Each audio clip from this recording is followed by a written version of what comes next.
Today I'm going to answer a question I get asked a lot. How do I choose a frame rate when shooting video?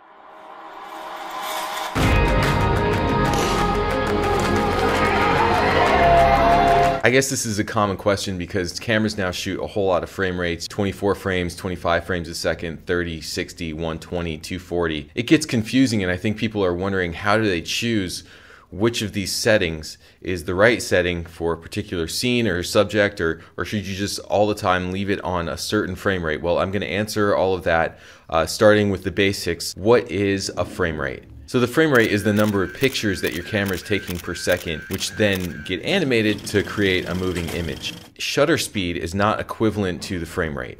Shutter speed is basically how long the exposure for each picture is. So imagine if you're just clicking the shutter, how long do you hold down that shutter to keep the exposure open? A shutter speed of 1/50th of a second is not the same as a frame rate of 50 frames per second. Frame rate, again, is the number of pictures per second, and the shutter speed is the amount of time that the shutter stays open during each frame's exposure. Which is pretty important to keep in mind, because if your camera is recording 60 frames per second, and the shutter speed is only 1/30th of a second, then actually you're only getting 30 individual images per second, and those images are being duplicated on the frames.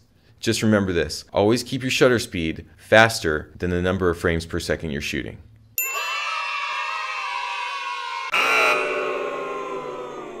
Okay, second, what is a base frame rate? What is a project frame rate? This is the number of frames per second that your camera records in order to reproduce normal or 100% speed motion. What you're watching at the moment is a project recorded and displayed at the base or project frame rate. It's normally 24 frames per second in movies or 30 frames per second on TV or news. Sometimes, depending on your region, it could be 25 frames per second if you're in the PAL region. And very rarely it could be 48 or 60 frames per second if you're watching an HFR thing like The Hobbit. Okay, now what are creative frame rates? Creative frame rates, that's a term I use to describe frame rates that slow or speed up regular time. So these are frame rates that you're intending to manipulate in post and stretch out or compress in order to fit your project frame rate. So let's say you're recording 60 frames per second. Well, those 60 frames, when you stretch them out on your project over a 24 frame per second timeline, those are going to give you the impression of slow motion, because now you have too many frames for each second, so you got to spread them out further, and then everything slows down as a result. So the more frames per second you're recording, the slower things appear when you put them on your timeline, whereas the less frames that you're recording, the faster things appear when you put them on your timeline. So then why not just choose a really high frame rate so that you have the option of slowing everything down in post if you want to? Well, there's a number of reasons why you want to change your frame rate and not always leave it at something super high.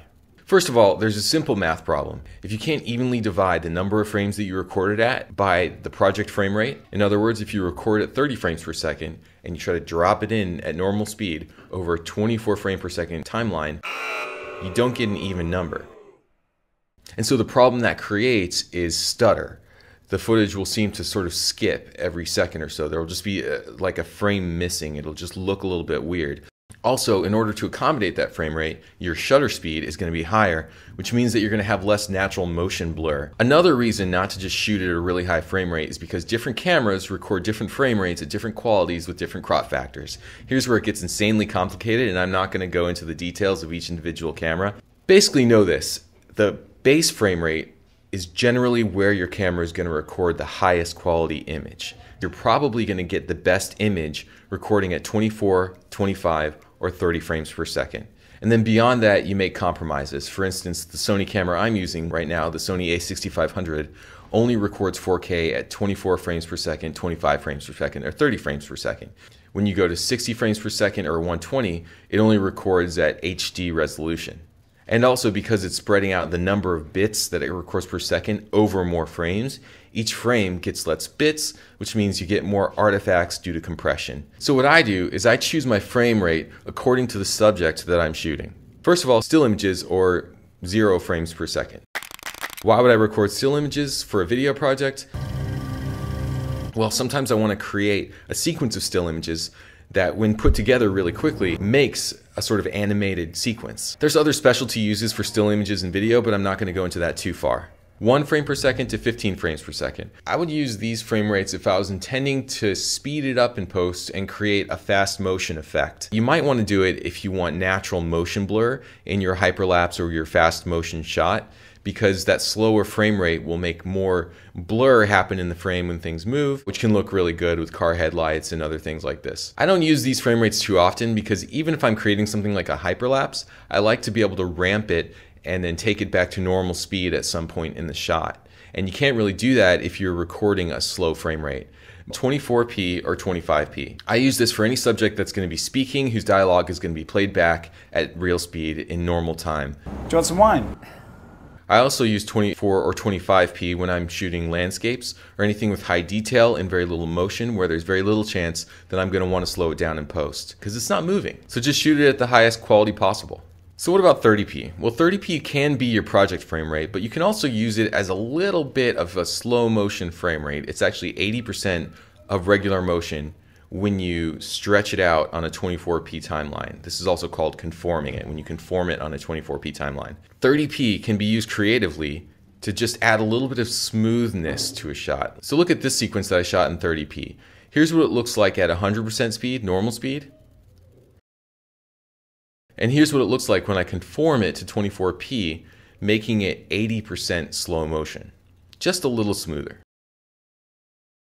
48 to 60p. This is what I call normal slow motion. This is the slow motion we're used to seeing all the time in movies and TV shows. I use this for medium speed subjects that I just want to give a more graceful appearance to.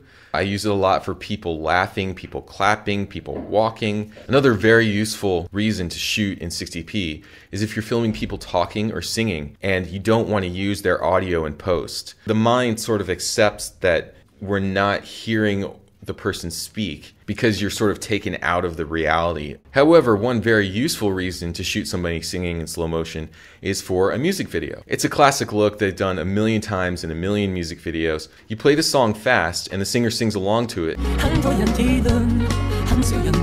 but you record at a higher frame rate. And then when you slow everything down so it fits the actual speed of the song in post,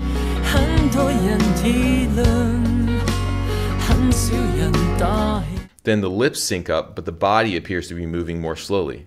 90 to 120p. I use these frame rates for a couple of reasons.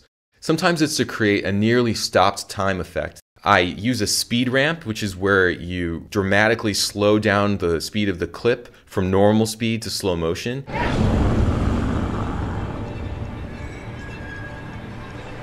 This effect is more pronounced the more dramatic the shift in speed is during the shot. That's why 90 to 120p can be kind of a sweet spot for this.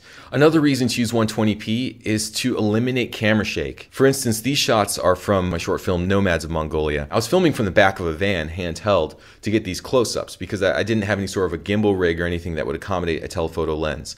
So basically, I was hand-holding the camera, trying to zoom in on these guys riding on horseback, and the shots were just so shaky if you watch them at regular speed. But I recorded at 120 frames per second so that when I slowed it down, I could find little snippets that were almost perfectly stable. A lot of cameras record 120p at sort of a degraded resolution or a degraded quality of the image. So a way to counteract that is to record your subjects closer. Because there's sort of an optical illusion that comes into play when a subject is closer to the camera, and especially when the background's blurred out. Things just look sharper, they look better.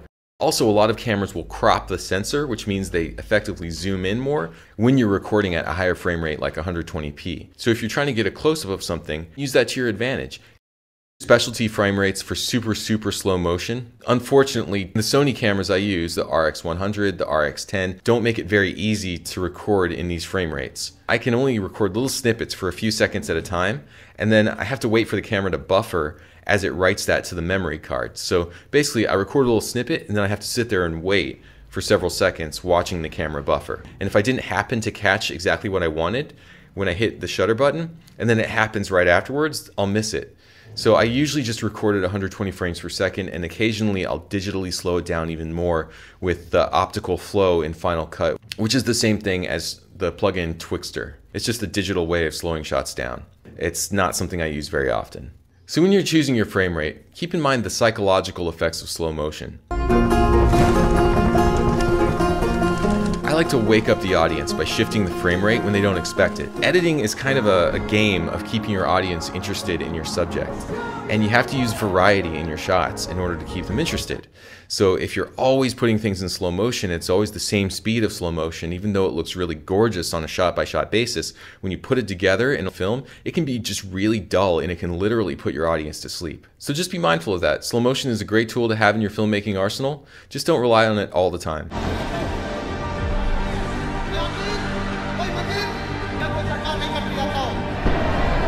So I hope you found this informative. If you're curious about the gear that I use, I put it in the description of this video and also the other videos that I've uploaded. Just click show more under the description and you'll see a list of all the stuff. Also, please like and subscribe and tell me what you think in the comments.